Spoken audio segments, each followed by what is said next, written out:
দিনের লাগাতার বৃষ্টি আর এবার জল ছাড়ার সিদ্ধান্ত নিল বাঁকুড়ার কংসাবতীর মুকুটমণিপুর জলাধার কর্তৃপক্ষ। নিম্ন অববাহিকায় বন্যার আশঙ্কা, তবে জল ছাড়া দেখতে পেয়ে খুশি পর্যটকেরা। সোমবার বেলা 11টা নাগাদ কংসাবতী জলাধার থেকে নদী বক্ষে 10,000 কিউসেক জল ছাড়া হয়।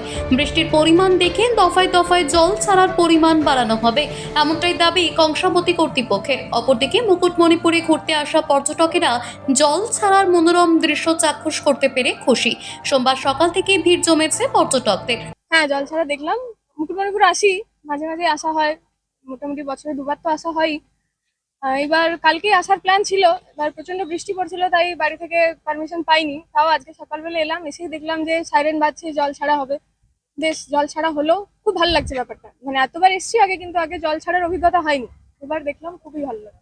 এর আগে এসেছিলেন? হ্যাঁ, এর আগে এসছি। খুব ভালো লাগছে, এখানকার পরিবেশ খুব সুন্দর, কিন্তু ওয়েদারের জন্য একটু অসুবিধা হচ্ছে। ওখানে ছাতা নিয়ে রেনকোট নিয়ে বাইরে বের হতে হচ্ছে, তবু ওর মধ্যে বেরোচ্ছি যেহেতু বেড়াতে এসেছি। তো এই যে নদীতে জল ছাড়া হচ্ছে, এটা কেমন লাগছে? ও জল ছাড়ার দৃশ্যটা খুব সুন্দর। কংসাবতী সেচ দপ্তরের মুকুটমণিপুর জলাধারের জল ধারণ ক্ষমতা 434 ফুট। এর মধ্যে দুদিনের টানা বর্ষণে 434.40 ফুট উচ্চতায় জল রয়েছে জলাধারে। আগামী 24 ঘন্টায় আরও বৃষ্টিপাতের সম্ভাবনার কথা মাথায় রেখে আগেভাগেই জল ছাড়ার সিদ্ধান্ত নিয়েছে কংসাবতী কর্তৃপক্ষ।